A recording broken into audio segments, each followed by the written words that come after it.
Bismillahirrahmanirrahim. Welcome, students. Today, we are going to start our first online lecture. The subject is environmental economics, and we have lecture number 9. The topic that we are going to see today and study today is environmental Kuznets curve.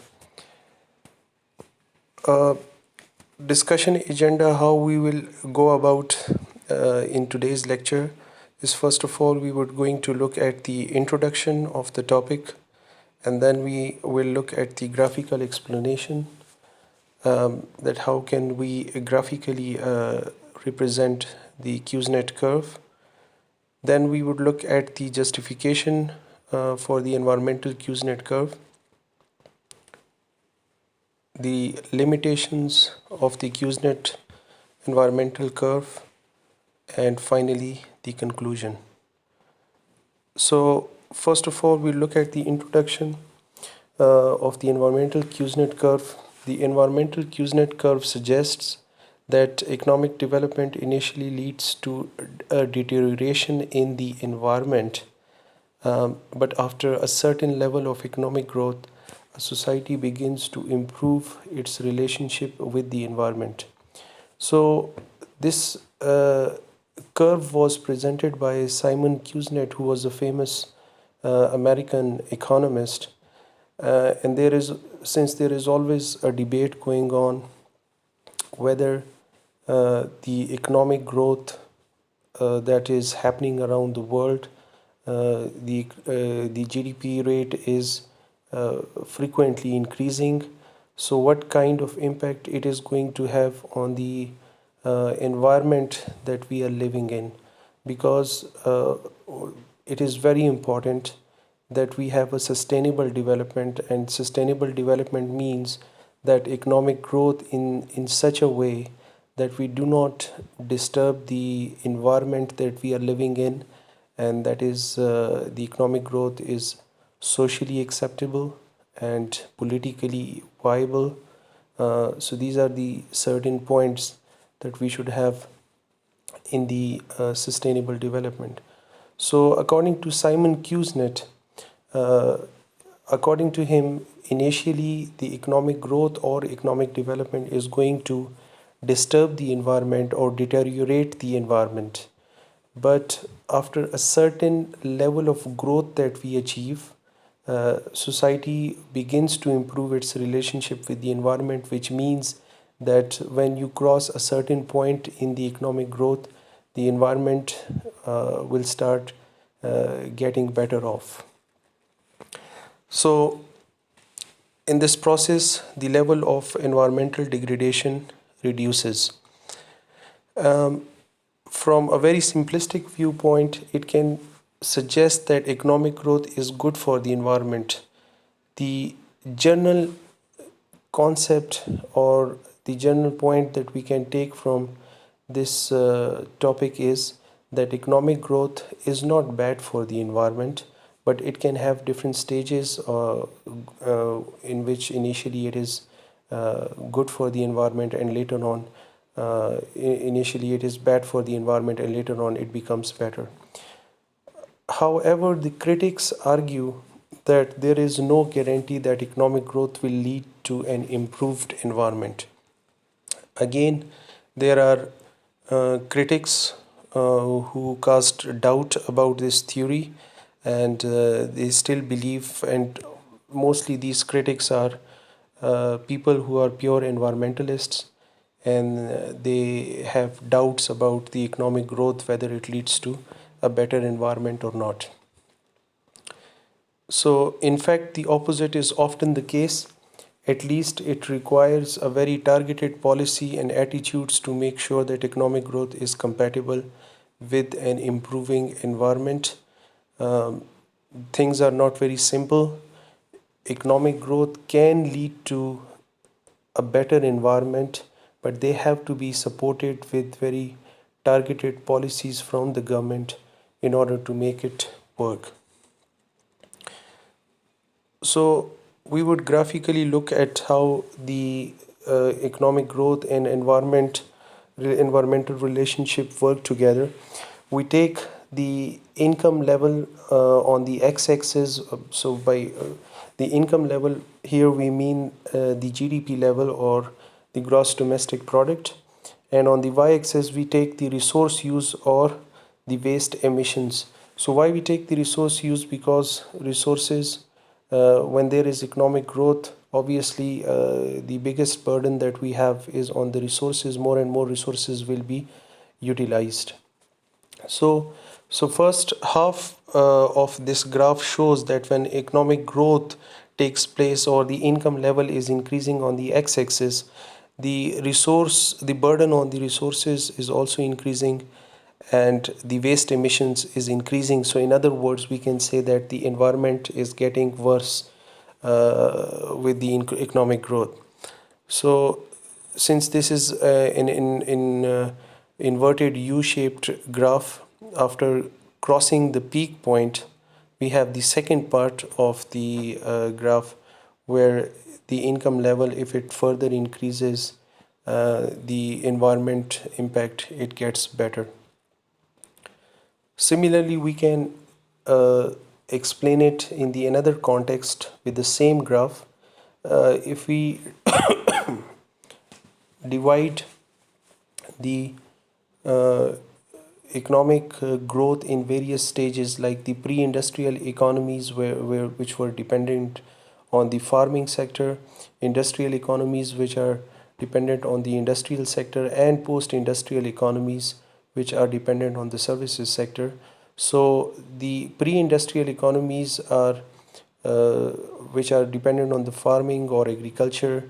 uh, they are very damaging to the environment, because deforestation takes place, and the farmland can have the impact on the environment in terms that deforestation is taking place.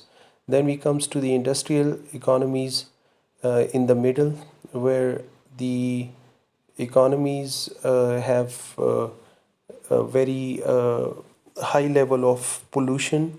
So over here, the environmental degradation is at the peak. Then we come to the third stage, that is the post-industrial economies, which we can also refer as service economy. There, the environmental degradation improves, and the quality of the environment improves with increase in the income per capita, or increase in the GDP. So what is the justification for the environmental Kuznets curve? Empirical evidence of declining pollution levels with economic growth.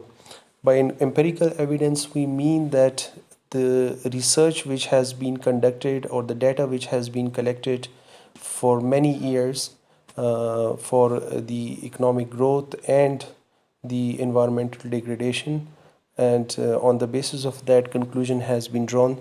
So studies have found that higher economic growth in the US led to increased use of cars.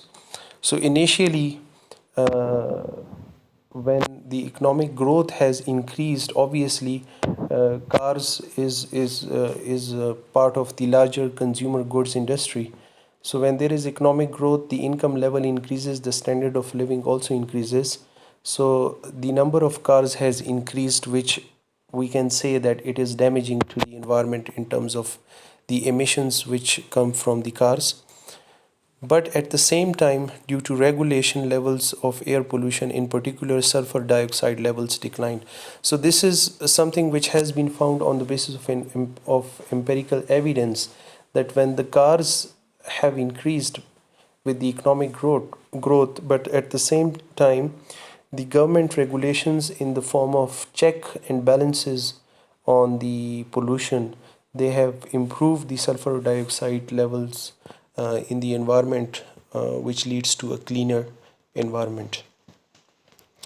So another justification for the improvement in the environment with economic growth is the spare income with growth.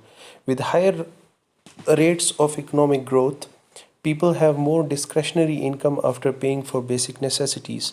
So the more your level of income is high, you have extra money to spend, and this extra money people are willing to pay for the clean environment. So this is another justification. Therefore, they are more amenable to paying higher prices in return for better environmental standards.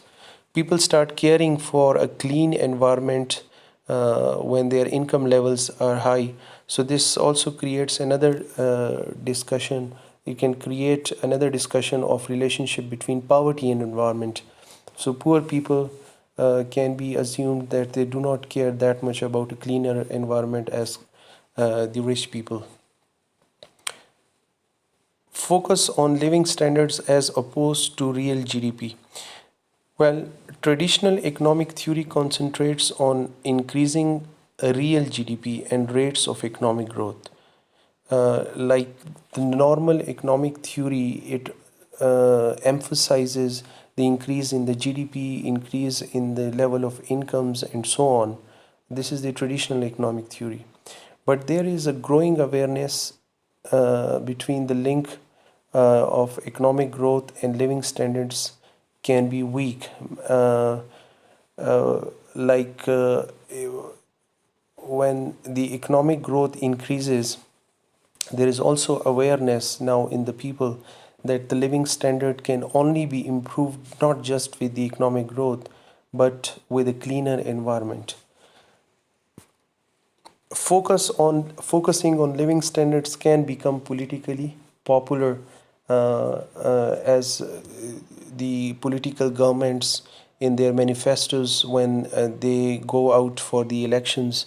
This can be one of the points that when they talk about the living standards, it also includes a cleaner environment. Well, another justification is the improved technology. As economic growth increases, there is also a large money spent on the research and technology, and this leads to improved technology and better technology which guarantees a cleaner environment. With higher productivity, we can see higher output with less raw materials used, as the inputs are reduced with better technology, which gives you more output. So, the lesser the inputs we are using, we are getting more output, and hence the burden on the environment is being reduced. For example, since the 1950s, the technology of car use has significantly improved fuel efficiency. In 1950s, many cars had very low miles per gallon. In recent years, car manufacturers have made strides in reducing fuel consumption and have started to develop hybrid technology. Like in 1950s, the cars that were used were very high in fuel consumption. They were fuel inefficient. So, what we mean by fuel is petroleum products which are very environmentally damaging. So, today we see that as the economic growth is taking place, technology is improving, research is taking place. So, we have hybrid cars and they are less environmentally damaging.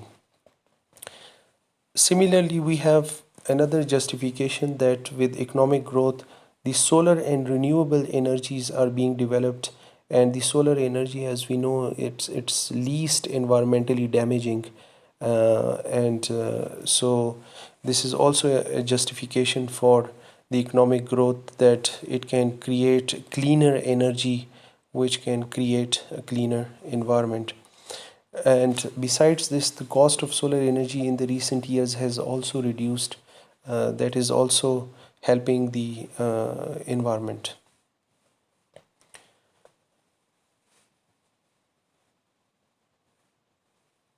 Another justification is the deindustrialization, as we have seen in the second graph in our slides, where the third part in the graph was the services sector.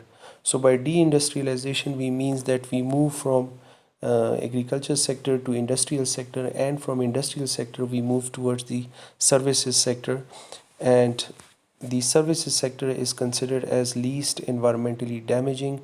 And today we look at the countries around the world, their GDP, we would see that a larger part of the GDP is coming from the services sector. Even case in case of Pakistan, if we look that more than 50% of our GDP is coming from the services sector. So services sector is least damaging to the environment. This is another justification.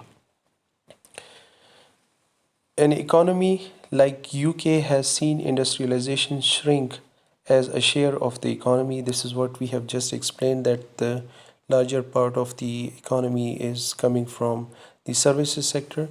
The service sector usually has a lower environmental impact than manufacturing. Role of the government regulations: as the economic growth is increasing, the government has more resources, more power, and the size of the government also increases.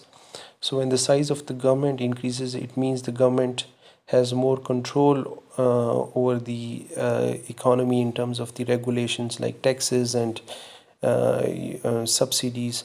So by this, they can control the environmental pollution by taxing the those industries which are damaging the environment and subsidizing those industries which are helping the which are producing in a cleaner way, which is not damaging the environment. Another justification is the diminishing marginal utility of income. By this we mean that as a person, if we compare two persons, one is earning $10,000 and another person is earning $90,000.